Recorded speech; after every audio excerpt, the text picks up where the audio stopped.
Hey everyone, welcome to a DVD update for today, the 22nd, I believe, of May. And I got quite a few DVDs, only one in a DVD case, the other in jewel cases. Well, I'm getting over some allergies and cold or whatever it was. But basically, during that time, I was able to update me and my family's DVD collection in a big way. So first of all, I want to start off with one of the biggest ones, which is Inhumanoids. That's right, the entire series on DVD. Right here. The entire series on DVD. Now, you're probably wondering, did I DVD fab this? Did I record it? I'll leave that up to you, but it's all 13 episodes, but I'll leave the speculation up to you. Um, but yeah, Inhumanoids, and in case you don't know the series, it's a series that did succeed its initial pilot run and got basically a 13 episode season. Yeah.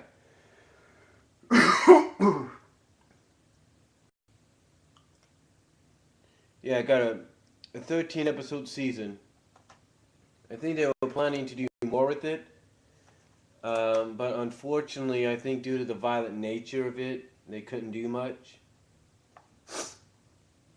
I mean, come on, you had a character named Decomposed that when they touched something or somebody, they got decomposed into a living zombie, an undead zombie.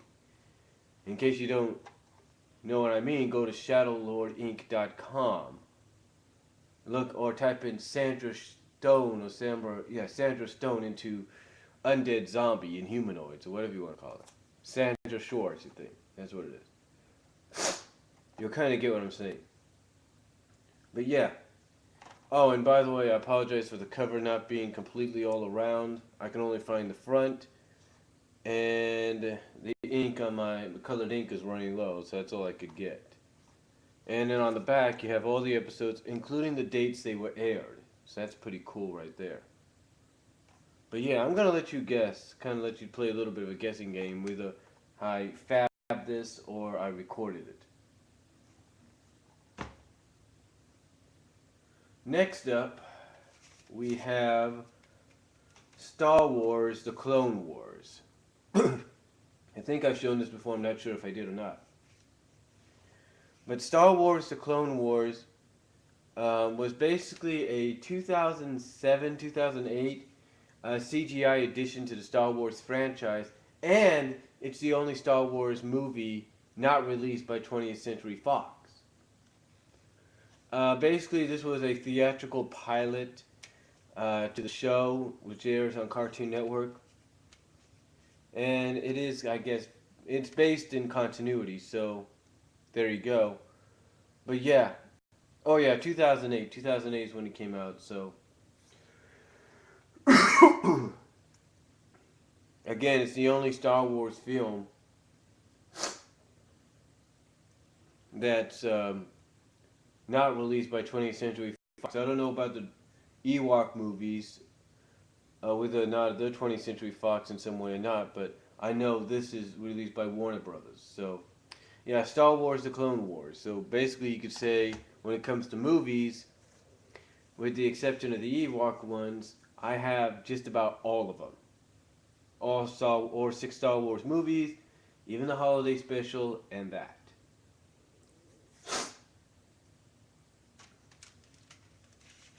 Then as we move on, we have Secret of Nim. I've actually had this movie. The only problem was I had to sell back my copy to Hastings for some money. And I also have it on one of my variety discs. But I figured, you know what? I downloaded a torrent of it. Might as well just. It's a good torrent. Might as well just download the whole thing.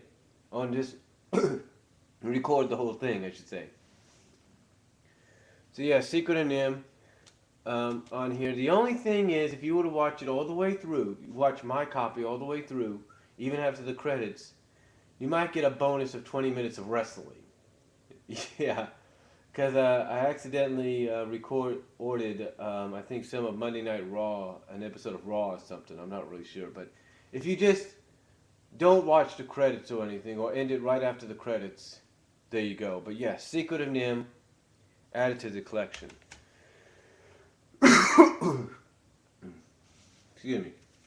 And then here, we have a very rare film. In fact, it was released by the help of rareflix.com. I think that's what the name is. And it's Voltron Fleet of Doom. Basically what this is a 45-minute mini-movie, which is also a crossover. That's right, it's a mini-movie crossover between the Lion Force, the Lion Voltron Force, and the Vehicle Voltron Force. So it's the only time, I think, in any Voltron anime cartoon that you see two different Voltron forces, most prolifically the original Go Lion and the vehicles together. So that's pretty cool. And yeah, it's actually, and it does serve a bit of like a finale. But I think it serves as a bit of a finale to the Go Lion, the original Go Lion, the original Lion Force of Voltron, before the CGI remake, and sort of an introductory to the Vehicle Force. So that's pretty cool. Yeah, you definitely have to check this out. I saw bits and pieces of it. It's really good. It's definitely worth putting in your collection. Again, just check it out. Voltron Fleet of Doom. It's really a good addition. And then here we have the Wizard. That's right.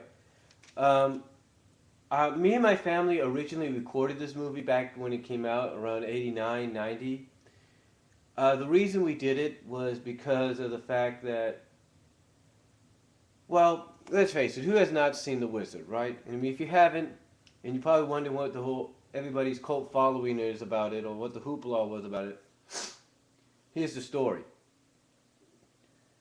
Nintendo basically, I guess along with Universal, decided to work the introductory or the sneak preview of one of the upcoming games into this movie. And basically what Universal did in return is they wrote a story around it, some kind of a very good story, I will say that. I mean, I know some people might think it's not, but I'll say it's all right. It's not very good, but it's okay. It's watchable.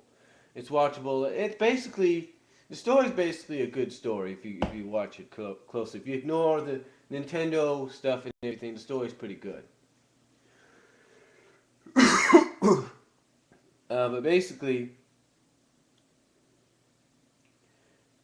the Wizard was, as some people put it, Nintendo's way of giving fans here in North America a sneak preview of the newest game, and giving us an idea of certain things about Nintendo that we may have known and may have not known. But basically, the reason this movie, like I said, has a cult following, whether you like it or not, is because, like I said, and I know I'm repeating myself here, it's basically the sneak preview at the end, or towards the climax of the film. It's the sneak preview of Super Mario Bros. 3. Now, at the time, we had been waiting for a decent Mario Bros. Sequel. We were okay with Mario Bros. 2, although we didn't know that it was nothing more than a Mario copy of another game, if you will, a Mario copy of another game. Because obviously the original Mario 2 was too hard. So basically Mario 3, we all knew something was coming. We all had a feeling. We just weren't sure because they were keeping tight-lipped about it. But we were all hoping it would arrive soon. We just didn't know because we just didn't know how big of a deal it was going to be until this came out. So I mean, it was really fun. It was really fun to see that occur. And believe it or not, it was because of this movie that me and my family outdid my cousin's family by being the first to obtain a game that they didn't have yet. So, yeah, but The Wizard, if you ignore the Nintendo stuff, it's a good movie to watch. And if you want to watch it for the Nintendo things too, that's cool too. So, yeah, definitely check it out.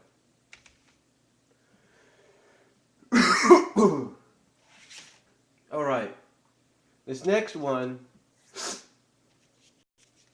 I didn't get through a torrent. I got through VO. It's VEOH, VO.com. And it's something that I think if you're going to release the Biker Mice on DVD, the original Biker Mice from Mars on DVD, that this as a movie has to be released as its own entity.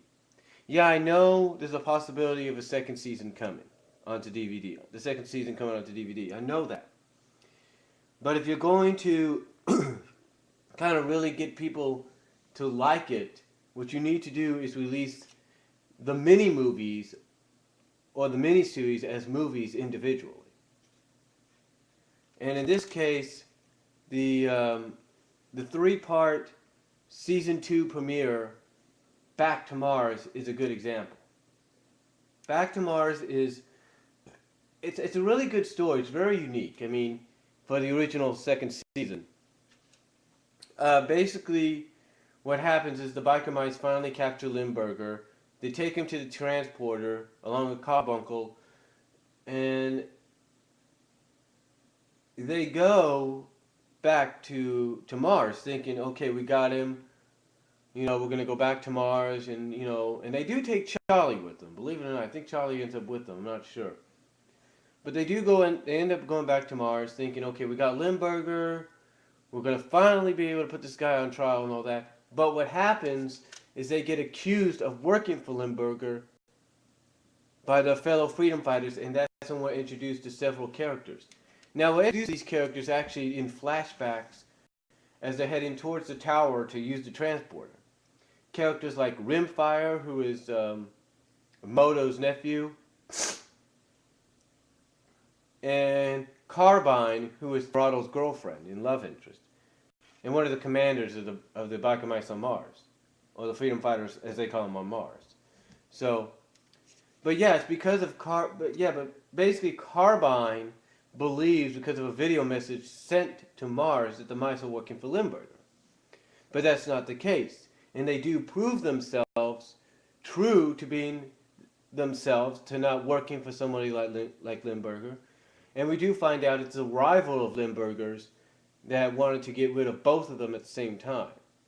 Get rid of both Limburger and the mice at the same time. So, but yeah, it's actually a pretty good season 2 premiere. 3 parts, good, gives you an introductory to new characters who would appear later on throughout the series in flashbacks as well as in the second season and actually arrive on Earth. I mean, you have Rimfire and you have Carbine arrive on Earth in separate episodes, so that's pretty cool. But yeah, and then of course you have them in the 3rd season as well during the flashback, the finale to the series. But yeah, it's really good, and if you ever get a chance to go to VO.com, it's real simple. All you have to do is sign up. I think it's free, and you just got to download the player or something like that, and off to the races you go. But yeah, it's definitely a good one, and I believe if anything should get an official individual release to kind of give you a taste of what, let's say, the second season is going to be like. For Biker Mice, the original Biker Mice, Back to Mars would be a good candidate.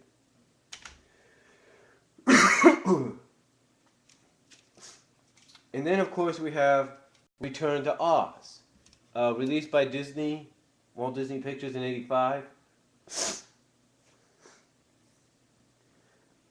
This is actually based on one of the books, but it's kind of like there's some things switched around, and like instead of like the Scarecrow being the focus of the book by the same name, you got Dorothy back.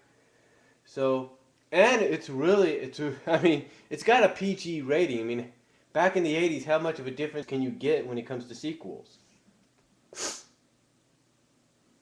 It's not a musical or anything.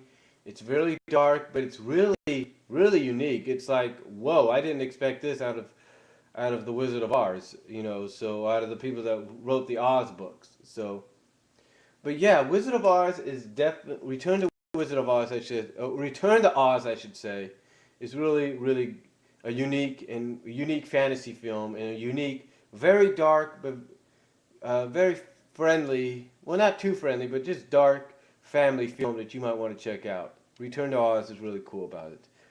And they got an interview with the girl that plays Dorothy. You might recognize her from some of the stuff she plays now. So, or for some of the characters she plays now. So, but yeah, I definitely suggest checking out Return to Oz. You know, and that because of what I said, and that is why I've added it to the collection. Then, of course, here, as recently as today, we have The Rescuers Down Under. Again, just like with Secret of NIMH, I had this on a variety disc. I'd actually rented this from Netflix before, back when I was in Kansas. And what I did with my older computer, which is in my room, I used the Magic DVD Ripper to basically rip a VCD MPEG copy of it. Now, I was thinking about just doing an MPEG on it, but I thought, you know what? I'm not going to do that. I'm just going to go, since I got the DVD fab, might as well go and get make sure it's a good copy. And it is, as far as I know. But yeah, it's a good sequel. A lot of people, I mean, you look at Nostalgia Critic, you look at Nostalgia Chick, you know, a lot of people will basically tell you that this is one of the better sequels to any original Disney film. I mean, they say you take a look at the differences between The Rescuers 1, the first Rescuers movie in 1977, and this one in 1990, and it's like, what a difference. You know, basically they're saying this is what The Rescuers should have been in the first place. Now, here's a unique trivia about this. I'm not sure if any of this is true, but this is a unique trivia about it. I read online a long time ago that The Rescuers Down Under was originally going to be, the release date for The Rescuers Down Under, well, I think was supposed to be saved. I don't know, it had something to do with with the Rescue Rangers and all that. I'm not sure, but I think Rescue Rangers was supposed to originally be what The Rescuers Down Under was. So, or similar to that. I'm not really sure. But yeah, Rescuers Down Under, definitely a huge improvement over the first one. Definitely worth checking out if you love beautiful animation. Non-musical animation if you don't like musicals. So, but really, really good. Then right here we have MASH, Goodbye, Farewell, and Amen. The finale. Now, I don't know if this is separated in two different discs or something like that. But it's really good. I mean, it's the highest rated finale, highest watched finale of all time. So definitely worth getting for me and my family, and as well as making a copy for my dad because of Father's Day coming up. So, but yeah, I mean, if you have not seen this yet, you got to check it out. It's really, really good. And then, of course, last but not least for my mom is Sweet Dreams, the Patsy Cline story. This came out in '86. My mom recorded it on the VHS when I think it was on HBO, and then she bought the VHS later on because I think she left the VHS at my sister's or me and my dad. I'm not really sure. But if you are a Patsy Cline fan, this is really a really good film to check out. So, yeah, Sweet Dreams, the Patsy Cline story. PG-13 rating, runs for about 115 minutes. But so overall, that's the DVD update for today, May 22nd, 2012. I'm sorry if it went a little long. Let me check.